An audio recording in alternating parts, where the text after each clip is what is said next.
Hello all of you. PIB series में आप सभी का स्वागत है और आज हम लोग नई न्यूज़ के साथ नई विज्ञप्ति के साथ आपके सामने आए हैं।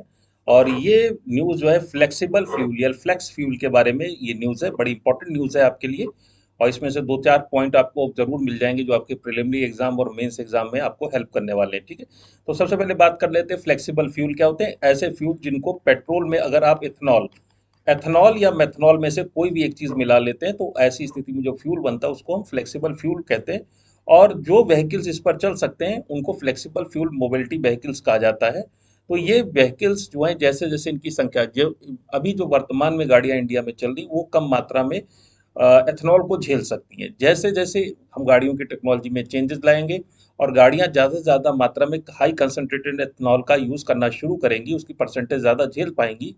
तो ऐसी स्थिति में क्या होगा कि पेट्रोल का कंजप्शन भारत में कम होगा, इंपोर्ट बिल्स हमारे कम होंगे। तो उसी के लिए ये बहुत इंपॉर्टेंट न्यूज़ आई है और इसको चलिए डिस्कस करते हैं। तो देखिए न्यूज़ जो है इसकी खास बात क्या है कि एक कंपनी इंडिया में जिसका नाम सभी लोग जानते हो कि हीरो मोटो कॉर्प्स के नाम से जानी जाती है।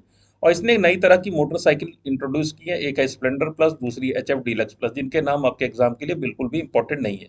इन दोनों गाड़ियों की खास बात क्या है कि अभी इंडिया में E20 फ्यूल है, तो 20% वाला एथेनॉल अभी यूज हो रहा है। और ये गाड़ियां आने वाले फ्यूचर में 85% एथेनॉल तक जो फ्यूल में मिक्सिंग होगी उसको झेल सकने में सक्षम होगी। क्योंकि इंडिया में टू व्हीलर का सबसे बड़ा इकोसिस्टम और लगभग 300 मिलियन यानी 300 करोड़ के आसपास टू व्हीलर चल रहे हैं। तो ऐसी स्थिति में भारत में जो टोटल ट्रांसपोर्टेशन होता है उसका बहुत बड़ा हिस्सा टू व्हीलर्स लेते हैं। और इसमें टू व्हीलर में जो पेट्रोल का कंजप्शन भी ज़्यादा है। तो ऐसी स्थिति में अगर हम पेट्रोल ऐसा ब्लेंडेड पेट्रोल से चलने वाले टू व्हीलर्स बना लें या उनको लार्ज स्केल पे मास स्केल पे हम इंट्रोड्यूस कर सके इंडिया की सड़कों पे, तो हमारा क्रूड ऑयल का जो इंपोर्ट बिल है वो हमारा कम हो जाएगा। ठीक है, तो इसी के बारे में ये न्यूज़ है। और इसमें बड़ा अच्छा डाटा में आपको मिल जाएगा। 2014 में जो ब्लेंडिंग थी वो केवल 1.5% ही एथनॉल ब्लेंड किया जाता था। बस सोचिए कितना कम ब्लेंड किया जाता था पेट्रोल के साथ। अब जो है E20 पेट्रोल है, यानी कि अब ये ब्लेंडिंग बढ़ के 20% हो गई है। और फ्यूचर में इसको बढ़ा के 85% तक ले जाने की बात हो रही है। इससे फायदा क्या होता है, ये इथेनॉल बनता कैसा है, बनता है ये इथेनॉल शुगर केन से। सभी लोग जानते हैं इथेनॉल का निर्माण करते हैं शुगर केन गन्ने से। और गन्ना जो किसान जो है उनके शुगर केन की मांग ज्यादा बढ़ी है इस वजह से, क्योंकि एथेनॉल बनना शुरू हुआ है। तो इसलिए फार्मर्स को भी फायदा हुआ है। ये इमेज आप देख लीजिए, इसमें नितिन गडकरी और मिस्टर पुरी जो दोनों मिनिस्टर्स हैं वो दोनों गाड़ियों के साथ खड़े हैं। और ये बिल्कुल भी आपके एग्जाम के लिए इंपॉर्टेंट नहीं है। गवर्नमेंट की इम्फोसिस है कि ईवी, बायोफ्यूल, हाइड्रोजन और जितने भी तरह के रिन्यूएबल फ्यूल से चलने वाले व्हीकल्स है उनकी मात्रा ज्यादा से ज्यादा बढ़ाई जाए।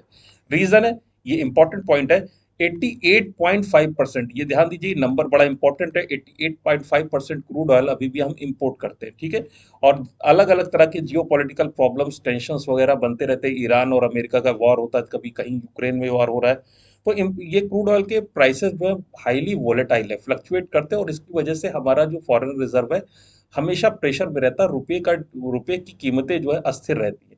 तो भारत के लिए बड़ी समस्या हो जाती है। ठीक है, और इंडिया ने जब से एथेनॉल ब्लेंड करना शुरू किया खासकर 2014-15 में, तो 1.84 लाख करोड़, देखिए कितनी बड़ी वैल्यू है, 1.84 लाख करोड़ की फॉरेन एक्सचेंज की सेविंग की है।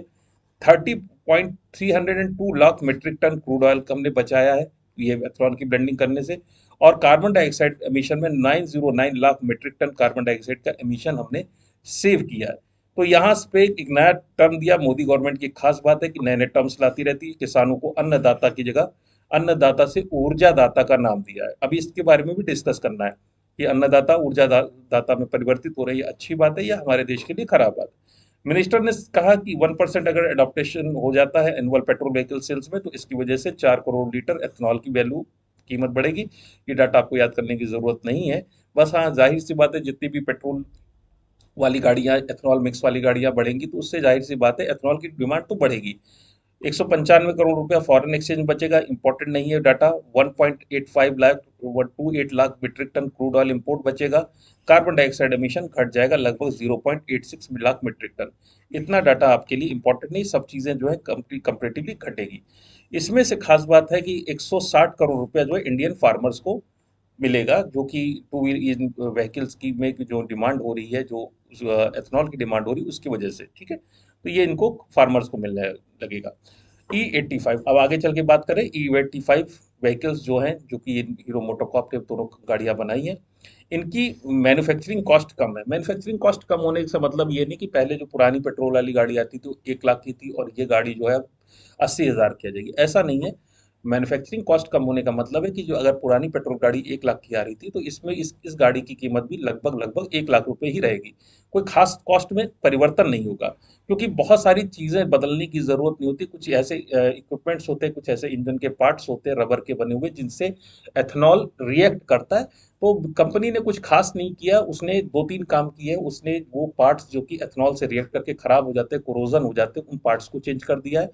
दूसरा काम कंपनी ने किया है कि एक नए तरह का सॉफ्टवेयर जो है उसको डिज़ाइन किया है, जिसकी वजह से एथनॉल के कंसंट्रेशन को गाड़ी में लगे हुए सेंसर नाप लेते हैं, पता कर लेते हैं, और उस हिसाब से फ्यूल की का जो इंटेक है, जो फ्यूल को भेजा जा रहा है इंजन के अंदर, उसकी मात्रा को कम या ज़्यादा कर सकते हैं। तो इस तरह के सिस्टम्स कंपनी ने डेवलप किए जो कि बहुत ज़्यादा कॉस्ट इंटेंसिव सिस्टम नहीं थे। तो इसलिए इस तरह की गाड़ियां बनाना कंपैरेटिवली सरल है, और इसमें कार्बन डाइऑक्साइड का एमिशन, जैसे कि आपको पता है, कि वो कंपैरेटिवली आपका कम होगा।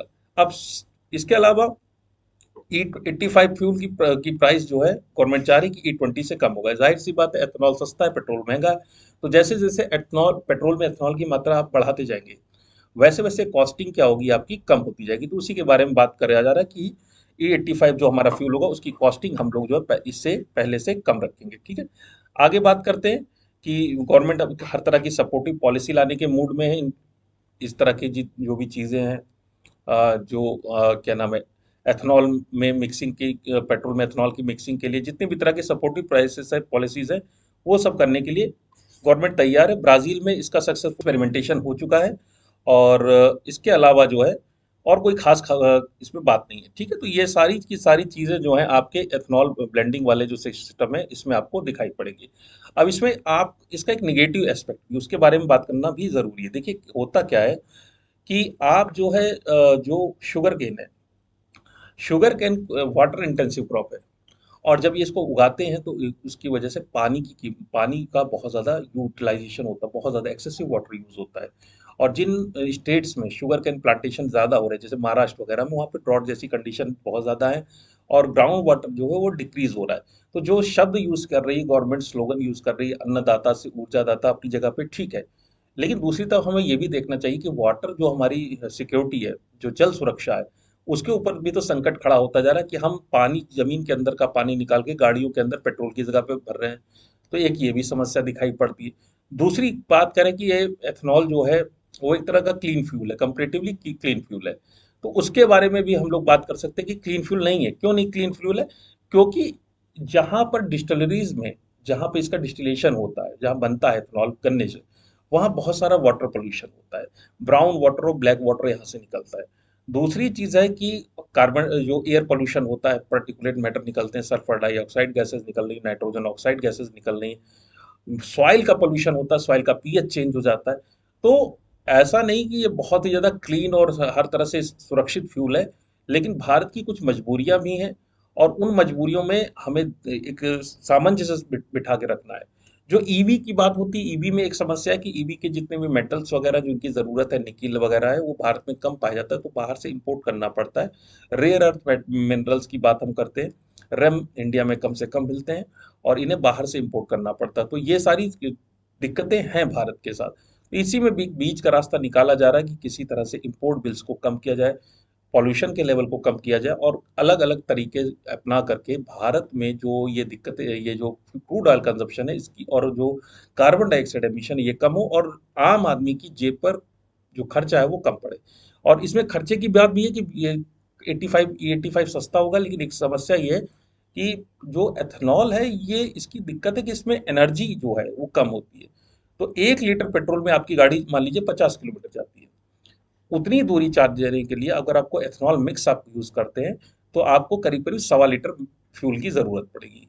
इसका मतलब है कि या तो फ्यूल की प्राइसिंग इस हिसाब से सेट की जाए कि वो 1.25 लीटर भी 1 लीटर से सस्ता पड़े, तब तो आम आदमी को फ़ायदा मिलेगा। नहीं तो इसका कोई खास फ़ायदा दिखाई नहीं पड़ता। इसमें गाड़ी का माइलेज या पर लीटर जो रनिंग कॉस्ट है वो आपकी कंपेरेटिवली बढ़ जाती है। ठीक है, तो ये सारी दिक्कतें भी हैं इसके साथ। तो इसको जब भी आप मेंस का आंसर फ्रेम करें, तो पॉजिटिव के साथ इसके नेगेटिव दोनों एस्पेक्ट्स को साथ में रख के चलें। तो आपका आंसर अच्छे से अच्छा बन पाएगा। तो आज के पीआईबी में यहीं तक मुलाकात रहेगी, फिर आपसे मिलेंगे नेक्स्ट पीआईबी में। तब तक के लिए thank you all of you.